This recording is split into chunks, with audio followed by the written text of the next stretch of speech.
Hello guys, welcome back to my channel and welcome to our new series of deploying on AWS Cloud by using Terraform. Yes, you heard it right, but this time we are going to do practical implementation. So you are going to deploy and implement by doing some hands-on, and that's the difference between our previous series and the current series. Our previous series was focusing on the fundamentals, and the current series is going to be talking about the real-time use cases that you have to implement in your organization. So without wasting much time, as part of our first section, we are going to implement or deploy AWS VPC along with Internet Gateway and associate them. In section 2, we are going to deploy AWS public subnets and a public route table and associate that public subnet with the route table along with the Internet Gateway. In section 3, we are going to deploy Elastic Load Balancer, Elastic Load Balancer Listener, as well as we are going to deploy the security group for Elastic Load Balancer. In the fourth section, we are going to deploy target groups. So as part of this target groups, we are going to deploy it by pointing to the instance, because our EC2 instances which are going to be created would be associated with them. And last but not the least, we are going to deploy our launch configuration with the user data based on which our EC2 instances would be configured. And along with that, we are going to deploy the auto scaling group based on which our EC2 instance would scale or reduce. So that's the agenda. So without wasting much time, let's go ahead and jump to the screen right away. So guys, we are back on the screen share. So let's see what is the interesting agenda for today's tutorial. So today's agenda is being broken down into 7 different steps. So instead of implementing the entire code at one go, I have broken it down into 7 different steps, and we are going to deploy each steps individually. So I can explain you that whenever those specific resources are being launched, how you can check it from the AWS console. So as part of today's agenda, what we are going to do is we are going to first deploy AWS VPC, Internet Gateway, and associate them. Then we are going to work on the public subnets, and then we are going to move towards target group, then security group for ELB and ELB listener. Then we are going to move on launch configuration, where we are going to provide user data, where we are going to mention what all things needs to be installed as part of the EC2 instance. And at the end, we are going to write the code about auto scaling group. So without wasting much time, let's move ahead. So first and foremost, what we need to consider is we need to consider the basic files which is required for every Terraform code development. So let me jump right away to our VS Code. So in part of our VS Code, you can see I have created a Webteir, and as part of this Webteir, I have different files that you can see over here. So as you can see, as part of this Webteir, we have all the files that we need to create, but we don't have a Terraform folder. The reason for that is we have not yet initialized. So let's understand the basic files. The first and foremost file is Terraform version. I will try to okay, I hope it is well visible now. So first and foremost, we are going to specify the version of our Terraform. Over here, we have given that the version should be greater than 0.12. Then as part of the provider configuration, I have mentioned that we are going to launch all our resources in US West 2 region, and this is the configuration file in which my AWS credentials are saved so that Terraform can connect to AWS account for provisioning the resources. Now, moving back to the variable files, as part of this variable, we have defined multiple variables that we are going to use as part of our implementation. I will explain you everything in detail step by step. Now, as we have seen the basic files, let's jump back to the screen and let's understand what we are going to implement first. So first and foremost, we are going to implement AWS Virtual Private Cloud, that is VPC. Then we will create Internet Gateway, and we will associate both of them together. And when you associate both of them together, it would be the entry would be created in the route table, and we are also going to enable the DNS hostname so that the EC2 instances which are being launched as part of this VPC can have a public IP address. Okay, so without wasting much time, let's see how we are going to get that implemented. So I am back on my screen. I am going to the main.tf file. So as part of this TF file, what we are going to do is, first and foremost, we are going to focus on 2 resources. The first one is custom VPC. Over here, I have defined the CIDR block for our VPC, then the instance tenancy, and we have enabled the DNS support as well as the DNS host name. As I said, we have to enable our public IP addresses, and I have given the tag for the VPC. The same way, I have created an Internet Gateway, and I have provided the VPC. As part of this resource creation, it will automatically associate this specific Internet Gateway to the VPC. Now, before getting it implemented, let's jump on the screen and see if there is any VPC already in place. So this is our VPC, and over here you can see that there is only one VPC available over here, and this VPC is a default VPC. Default VPC is yes. This is not our custom VPC. So as we have seen, it is not there. So let's go ahead and launch our first resource. Launch our first part, which is VPC and Internet Gateway. So for that, we are going to go to the terminal, new terminal. Over here, I will select git bash because the commands that I'm going to run is not specific to this. So this is git bash. I will expand the screen. First and foremost, I will go into the specific folder, which is Webteir, cd Webteir. Once I'm in the folder, I am going to first initialize my Git repo by using Terraform init. Terraform init. So you will see one folder will be created over here. It is initialized successfully. See, a Terraform folder got created. Now, moving forward, I will clear this for you guys. Now we are going to use the second command, that is Terraform format. This is going to format any of the file which are not having the right indentation. So that is also run successfully. I will add one extra command, that is Terraform validate, to just check my configuration files, and you will see that the configuration file is also successful.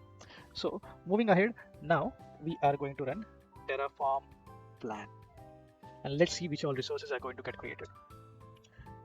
Okay, sorry, the command is wrong. Plan.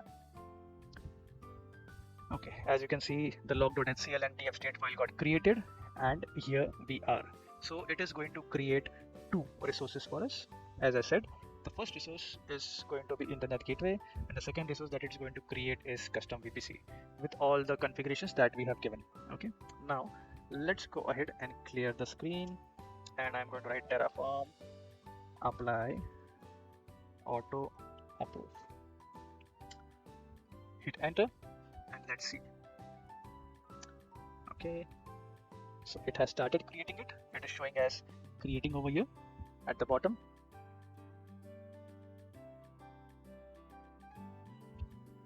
And guys, you can see that it has created successfully. It says that apply complete, to resource added. So let's go ahead and cross verify right away. So this was our previous VPC. I will reload it.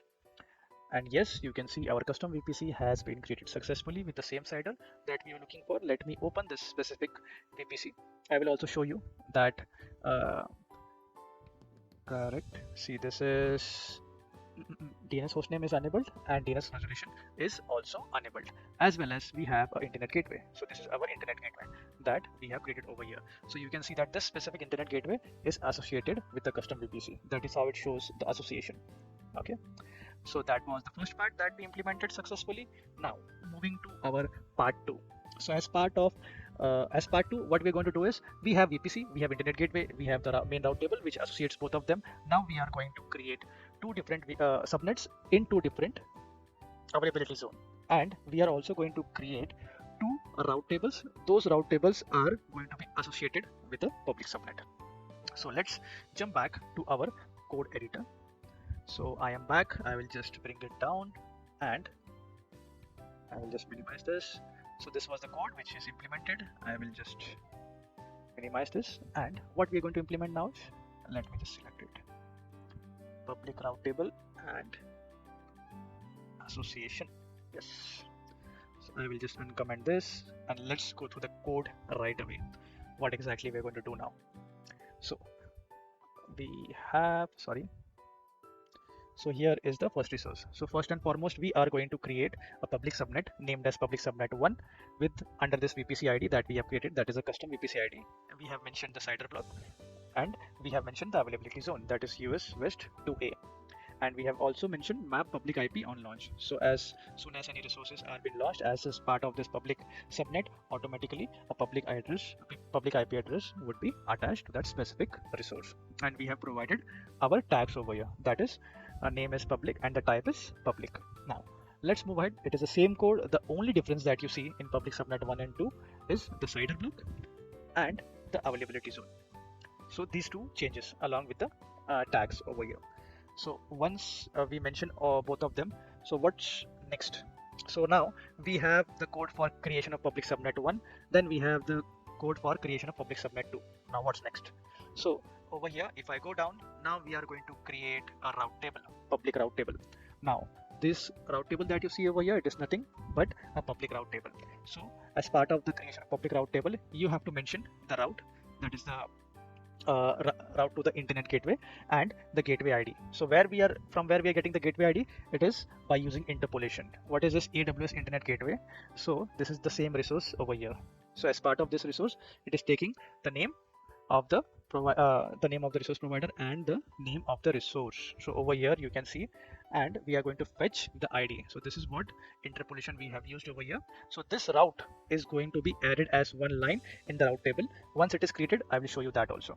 Okay, now so over here we have created a public route table. Now what's next? So once the route table is created, we have to associate this public subnet that we have created to those route tables. Now for association, we have to mention the subnet ID. So this is the first subnet, that is the public subnet 1, for which we have provided the subnet ID, and the second subnet is the second field is the route table ID. So as part of this route table ID, we have to mention that as part of which route table we are going to associate this public subnet. So this is the public route table that we have created over here.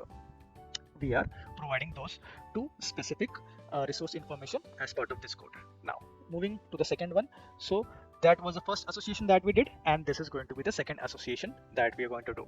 Okay, now before running this code, I will take you to the route tables. So right now you guys can you see we have only two route tables. So this is the default route table, and this is the route table which got created with the VPC. See, this is having access to internet, and right now you won't see any subnet association over here. Okay, one more thing I will show over here. When you go to VPC, click on this VPC, there is a new functionality, a resource map. It will show how these all are being associated. So right now this is only been associated as, so over here now you can see we only have one main route table, and we have a network connection, that is the internet gateway. So once I'm going to create the subnets, you will see those two subnets as part of this block, where it will mention that we have two subnets, as it is going to be associated with the VPC, same with the route table. So let's go ahead and jump back to our code edit.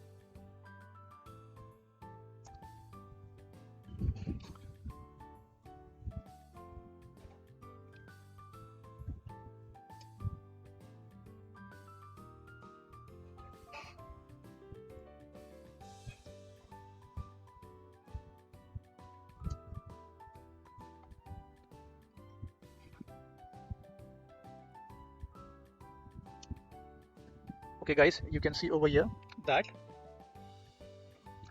we have used the two commands to validate and format. Now I will just go ahead and run Terraform plan to show you guys what all resources are going to be created.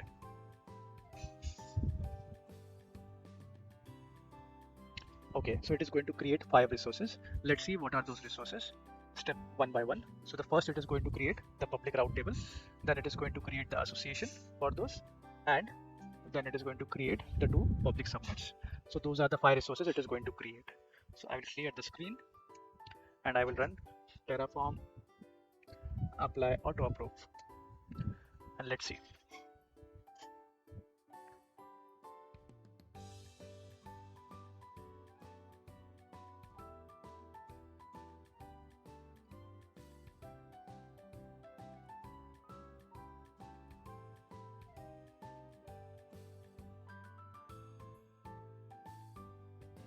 Okay guys, as you can see, it has been implemented successfully. So I will take you back to the console, and I'm just going to refresh this. Just see this before refreshing.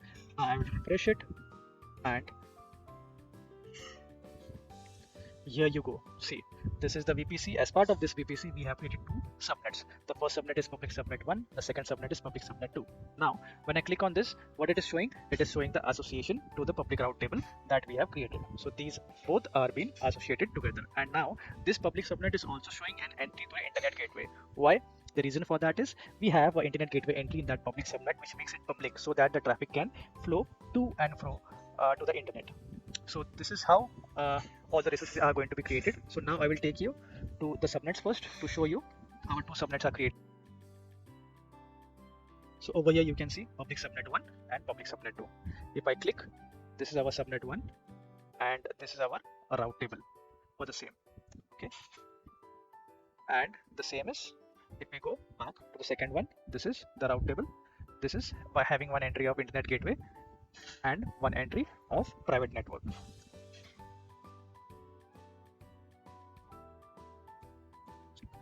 So as part of this, if you go to the route table, you can see the same entry. One is private network and one is the internet gateway network. Now we have created subnets. We saw 2 subnets. Now let's go ahead and see the route tables. I am now in the route table. So this is our public route table that we have created right now. If I click on this, so these are the routes which are part of it, where the internet gateway is associated. And if I click on subnet association, you can see that 2 subnets that we created has been associated successfully. So let's move to part 3. So as part 3, what we're going to do is, so as we have created our VPC Internet Gateway, then we have launched our public subnet, route table association, everything is done. Now the only resource that we're going to create is we are going to create the target group. Why target group now? Because target group requires you to have a subnet and independent availability zone. So let's jump back to our coding screen and see. So I will just go to the top over here. I will try to minimize this if possible. No, it is not. Okay, so it's closed. So now I will first minimize these as we have done with this resource creation. Okay, resources. Okay, now what is the next thing that we are going to focus upon is the target group. So let me go ahead and uncomment this. Okay, as I have uncommented this, I will open this code. So as part of the target group, what we are going to create, but before that, first let's go back to the screen and I will just open the EC2 console for you guys. So here is the EC2 console, and this EC2 console will help us to know if we have any target groups created or associated previously. So as you can see, we don't have any target groups over here. So let's go back to our configuration. So we are going to create a resource now, which is going to be target group. So as part of this target group, what we are going to do is, the name of the target group is going to be custom TG, that is target group. The VPC ID is the same VPC ID that we have created right now, that is the custom VPC, and the target type is going to be an instance. Why instance? Because we are going to create EC2 instances where we are going to host our application. Now, what is this? This is health check. It is very important because whenever you create a target group and when that target group gets associated to the instances, at that time it performs a health check. When the health check is successful, then and only then you can connect to those EC2 instances via your load balancer. So this is the basic configuration that we are going to set for our target group. So let's go back over here. See, there is no target group. So I will open the terminal. I will run Terraform plan. So as part of Terraform plan, let's see how many resources it is going to create. Okay, so you can see it is only going to create 1 resource, and that specific resource is going to be the target group that we're going to create for the load balancer, that is ELB. So it has mentioned the all the configurations that I have given for HTTP. Okay, so let's go ahead, clear the screen, and let's run apply auto approve.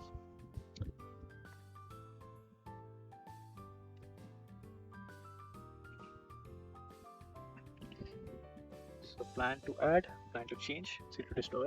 Okay, it was very quick. So let's go back. I will refresh the screen. Okay, here we have our target group. See, port 80 that we mentioned, I will show you over here. 80 port that we mentioned, HTTP protocol that we mentioned, and the target type is instance that we mentioned. So right now I have not created the load balancer and associated with it. That is the reason it is saying none associated, and this is our custom VPC.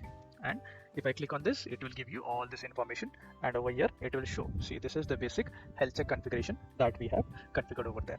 Now let me just go ahead and open our screen once again. Okay, so now we are done with our part 3, that is deploy AWS target groups. So what's next? Yes, so now we are going to create security group, and also we are going to create elastic load balancer and elastic load balancer listener. And why I'm going to create this security group? This security group is going to be created for the ELB. That is the reason over here in the architectural diagram you can see that the load balancer is having a security group that is mentioned in red. So let's go back to our screen again. I will minimize this code as we have implemented it. So now what we are going to implement, we are going to create security group, then we are going to create the load balancer and the load balancer listener. So I will just uncomment all this for you guys. Okay, now let's start looking at the code. So as part of this code, what I'm going to do is I have opened the HTTPS connection as well as I have opened the port 80 connection. So the connection can come from any IP address via the internet. And as part of egress, I have kept it any address it can go. So there is no restriction. So that is the security group that I have created for our public load balancer, and this is going to be the security group tag. Oh, sorry, yeah, the security group tag. Now moving forward to the next one, that is, this is very important, guys. Just pay very good attention. It is a bit advanced. So over here, what I am doing is, so as part of the data resource, now the subnet that I have created two subnets, subnet public subnet 1 and public subnet 2.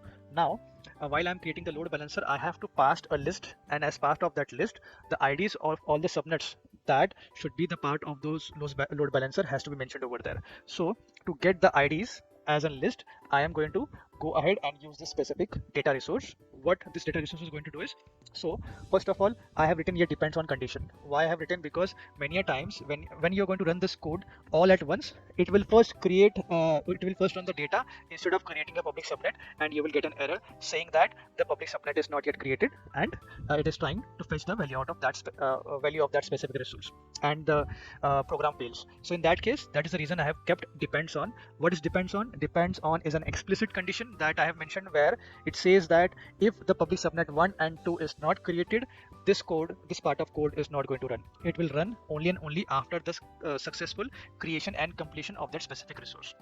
Now, second thing, I have used a filter. What is this filter? So I have actually narrowed down the public subnet that I am looking for. So usually as part of an account, there can be multiple VPC IDs, there can be multiple subnets. So to narrow down, you have to have specific filters. Suppose if you have 5 VPC IDs, but you have to target only on VPC ID number 1. So the first filter says that I have to target to this specific VPC, and over here I have given the name of the VPC and I have given the value of the VPC. Second filter I have used is the tag filter. So as you can see in the previously, so for both of the public subnets, I have kept the type as public. That is one of the tag. So this tag is going to be used for filtering. So see, tag, type, and value is public. Okay, so based on this, it is going to create a list, and it is going to return me that list. Now I will show you where we are going to use that specific thing. Now again, for load balancer, many a times it creates load balancer as well as the public subnet together or parallelly. So in that case, it might again fail. That is the reason depends on condition, that is the explicit dependency has been mentioned over here. Same for the public subnet. Now the security group that I have created over here, as you can see, which is having port 443, 80 and 0, that has been associated as part of the argument over here, that is the ELB security group, and we are passing the ID by using interpolation. Now into subnets, we have to pass the list. So I am calling that data, that is data.aws subnets get subnet. So this is the same get subnet. It is going to return the IDs based on the filters that I have provided, based on which the load balancer will be created. Okay, now moving to our next resource, which is AWS load balancer listener. So once we create the load balancer, we also have to configure the listener, where it would inform that on which specific port we are going to listen, and all those basic configurations. Do we have to have any stickiness, how we are going to forward the traffic, what is going to be the target group. So the target group that I have created as part of part 3 before this, over here we are going to associate that specific target group over here. So the load balancer is not directly going to point to the EC2 instances, it is going to point to target group, and that target group is pointing to the instances. So what happens in this case, so if you target to a specific instances, if you are going to bring up new instance, you have to make an association once again. But if you are targeting to target group, so if the instances change, it doesn't matter, because target group is going to take care of getting associated with the newly provisioned instance as part of the auto scaling implementation that we are going to do. And also we are going to mention the stickiness over here. So this is the configuration that we are going to do as part of AWS LB listener. So as we said, we are going to create now the load balancer along with the load balancer listener and the security group. Now before doing that, let's jump onto the screen. So right now you saw target groups. Now I will take you to the load balancer. Over here you can see that there is no load balancer yet been created, and over here also I will take you back to target groups, where we can see none of the load balancer is associated to the target group. Now let's go back to our editor and let's run this code. Just let me have a look if everything is good. Yes. So Terraform plan, it should let us know that we are going to create 3 resources. Let's see if it passes. Yes, it passes successfully, and you can see it is going to add 3 resources for us, which is going to be the security group, then it is going to be the listener, and it is going to be the elastic load balancer. Now let me clear the screen once again for you, and I'm going to run auto approve. Let's see how much time. Sometimes it takes a few minutes for provisioning the load balancer, because there is a lot of activity which goes on where load balancer will be created, then it will get attach the listener to it, then based on that listener it will get attached to the target group. So there are a lot of things which goes on. So based on that, it takes some time. So guys, it took around 2 to 3 minutes to complete the creation of load balancer along with the other resources. So let's jump onto the screen and see. I will reload this page. Right now you don't see any load balancer. I click on it, and here we are. Over here you can see it has been associated with our VPC ID and the availability zone.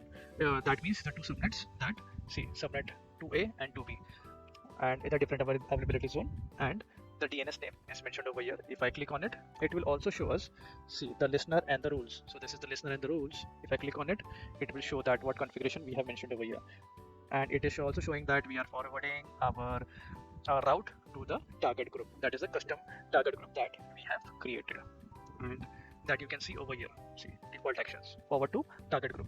Now over here, if I go to the target group, it is showing none associated. If I click on it, see, it is showing that custom ELB is associated with it appropriately. So we have created our load balancer, we have created our target group, we have done the association between the target group and the load balancer. Now let's see what's step number 5. So as part of step number 5, we are going to write a launch configuration. What this launch configuration is going to do is, this launch configuration will be used to create our EC2 instances. Okay, so we are going to first create the launch configuration, and then we are going to create the auto scaling group. So once we create the auto scaling group, it is going to create 2 web servers for us, web server 1 and web server 2, and it is going to run all the script that we are going to provide as part of the user data for this specific thing, and the auto scaling will be enabled as part of the auto scaling group. So let's go back to our code. I will minimize this, and I will also minimize this, and this. So let's go down. So as we are creating the EC2 instance, the first and foremost thing that you should always remember, we also have to make sure that appropriate IAM role has been created, because if you don't have IAM role, the connectivity between the custom load balancer and the EC2 instance won't establish. So for example, I was telling you about target groups. So when target groups wants to perform any health check to EC2 instance, it is going to use this specific role. Okay, now let me just uncomment these resources for you. Okay, it's done. So first and foremost rule, that is, we are going to create an IAM role. As part of this IAM role, I am going to create an assume role for EC2 instance. So the name is EC2 role.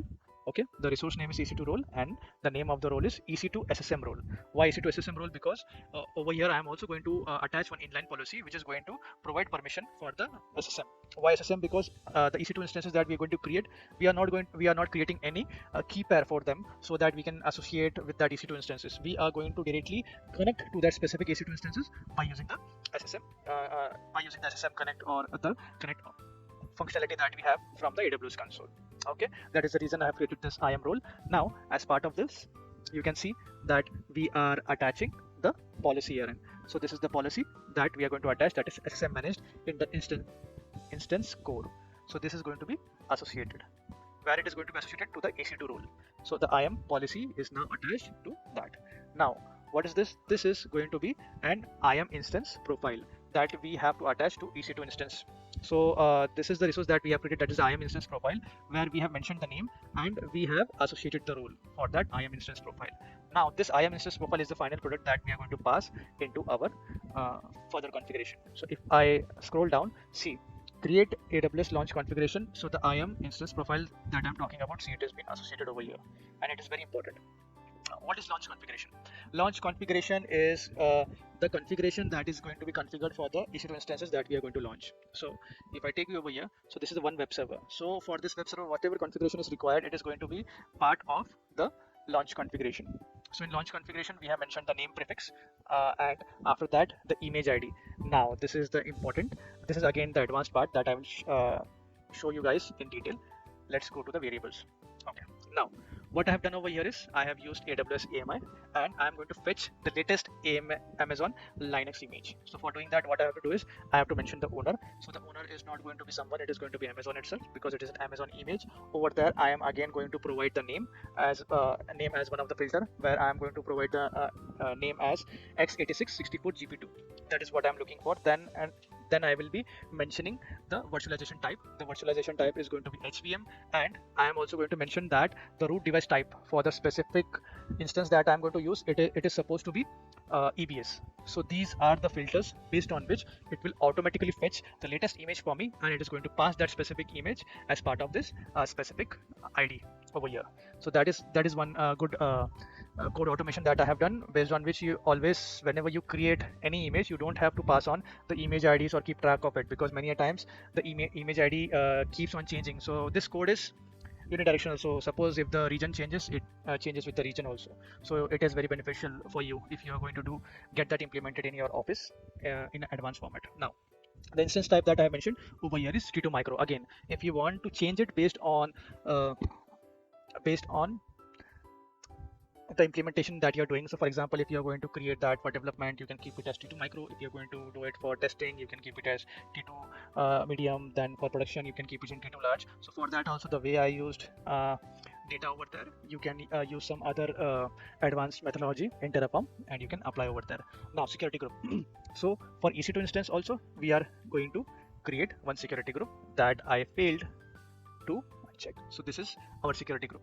So we have created a security group for our EC2 instance. What is the security group all about? It is going to allow us the port 22 so that we can SSH into that machine. It is going to allow port 80 so that so this port allowance is from the, I would say, load balancer, and this is with the direct traffic, and the egress we have mentioned as all traffic. So that is the security group that we have specifically created for our EC2 instance, which are going to be launched, and that we are associating over here. And associate public IP address. So as soon as any EC2 instance is going to get created as part of this target group or as part of this auto scaling group, it should be there with a public IP address. Now, I have also mentioned one lifecycle, that is create before destroy. You can check the official documentation to understand it more, so that it should create before destroying the resources. So if sometimes it is going to create a new one, it has to create it before, then before that specific resource, existing resource is going to be destroyed. Now, talking about user data, a very important thing. So here is our user data script. So as part of this user data, I am installing the HTTPD server onto the machine, and once it is installed, we are starting that specific machine, and we are also installing the SSM agent so that we would be able to connect with the SSM directly to the machine. Now, after that, I have given some HTML code. This HTML code I am going to pass in index.html. So based on which you can see our beautiful website, which will be launched as part of this current implementation. So we are passing the user data directly as a file over here. And if I open this, you can see this file is mentioned over here. So that is one. Now, moving forward. So over here, again, over here I have mentioned depends on, because auto scaling groups runs parallelly with other resources. So I have kept depends on because public subnet creation is compulsory. Now, the launch configuration parameter argument over here, we are passing the value of this resource via interpolation and the ID of this launch configuration. Now, minimum size, maximum size. We have created two variables over here. If I scroll, see, so I have kept the minimum size of auto scaling group as 2 and 3. So later on, if you want to change it, it will be very easy for you. You just have to modify the variables and it will automatically get implemented. Okay, it will automatically get implemented. And next, the target group ARNs. So over here, I am passing again the target group, the custom target group that we have created, the ARN for the specific target group. So why it is asking target group ARNs? Many a times target groups can be different. So you can create 2 target groups, 3 target groups, 4 target groups. So that is the reason you can see this has been mentioned as part of the list. Suppose if I want to pass 4 different target groups, which is having 4 different types of workloads hosted on them, you can pass it over here as part of the list. So right now we have just created 1 target group. That is the reason you can see only 1 target group over here. Now, VPC zone identifier. It is again nothing. It is asking us to let us know that which are the subnets where we have to launch our EC2 instances. So I have passed the same data that we have fetched for the subnet. Based on our filter, it is going to pass the subnet IDs for the public subnets that we have created. And once it is done, it is going to pass it to the resource, and it is going to create EC2 instances in all the subnets. So that this is our subnet, public subnet 1 and public subnet 2. later on I will show you that 2 different EC2 instances has been created. So with that, I just remember that we have not yet jumped onto the console to see. So this is our EC2 console. Okay, I will go back to the EC2 console. This is done. So I will just go over here and see. Right now the instances running are 0. Okay. So after this configuration, after we are going to run this configuration, it will change. Okay. So I will run Terraform plan. So now how many resources are going to get created? It is going to create a security group, then it is going to create launch configuration, that is going to create the auto scaling group. So total it has 6 different resources which are going to get created. See, security group, then it is going to create launch configuration, then it is going to create the EC2 rule that we have created, then EC2 attachment policy, then EC2 instance profile, and finally it is going to create the auto scaling group with a lot of configurations that you can see over here. And if you want, you can also make changes based on the requirements that you have. So now let me clear the screen and run our final command for today's tutorial. It's terraform apply auto approve.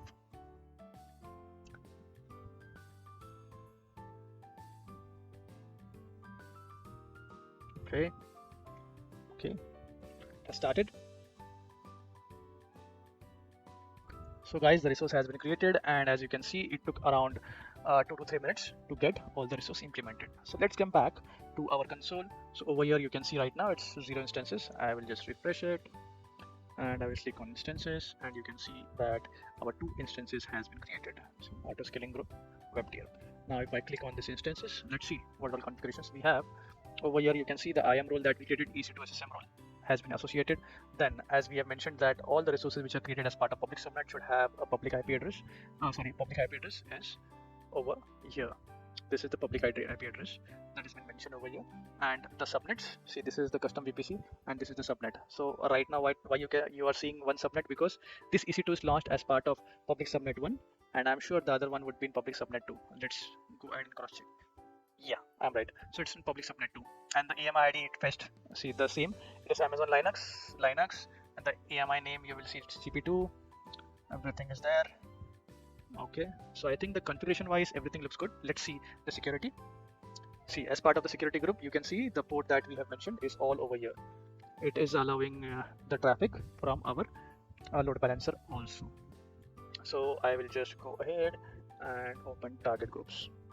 So as it has been created, there would definitely, okay, see, the health status is also healthy now. I wanted to show you guys that it will take some time, but it was so quick that I didn't got the opportunity to show you. So this is the 2 instances. See, as these instances are launched under the target group, there was an automatic association based on which it got associated, and it has also passed the health check status over here. Now what we have to do is, next we will go ahead and open the load balancer. This is our load balancer. I will just copy it and I will see if we are able to see our page. It sometimes take time because a lot of configuration comes into picture. It's loading. So let me try to reload. Okay, so here we have, so this is the HTML code that I had written. So this is our specific Webteir, where you can see this is as it is part of HTTPD. So in this HTTPD, what I have done is I have passed the HTML code. So let's go ahead and verify it right away. So I said you that we have installed the SSM agent. What is the reason for that? If I click on this specific EC2 instance, click on connect, see, via session manager you can directly connect to that specific EC2 instance. See, it's so simple, no need of any key pair. Type sudo su sudo su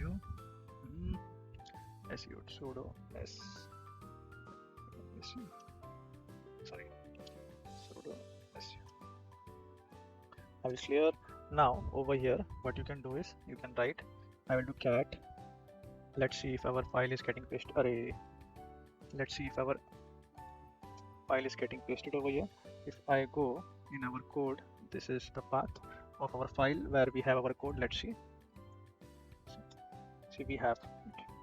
So you can get this from the S3 bucket also. We are using S3 bucket from where you can get whatever HTML code that you want, because when you try to push it from user data, it's always not possible, it won't come. So this is how our last Webteir output is. So over here you can see there are different YouTube videos of my YouTube channel which are been hosted over here, and that I have made explicitly as well, and it is all playable over welcome here. to my. See, I can play all the videos. So our site is fully functional.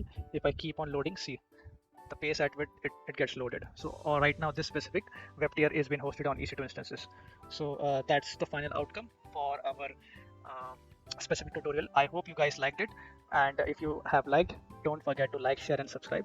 One quick update for you guys before we close this specific tutorial. So I have already written a well-detailed blog over here. As part of this blog you will see all the configuration, right, the variable files, the architectural diagram, what all resources we are creating step by step. Like first we create what's a private gateway, then internet gateway, then public route table subnets. So everything is very well documented over here, and this code is also available as part of my Git repo. So if you click over here, it will take you to the Git repo code also, where all this file changes has been mentioned. So you can see use case 1 Webteir. If I click on this main file, see the code resides over here. It's the same code that I was showing to you guys. So if you want to try, what I will do, as part of the description of this video, I'm going to paste the link of this specific blog that you can refer to, and I will also paste the link of the GitHub channel. I hope you liked this real-time use case video. If you liked, please mention your reviews in the comment below, which will give me more enthusiasm to make such kinds of real-time videos for you again.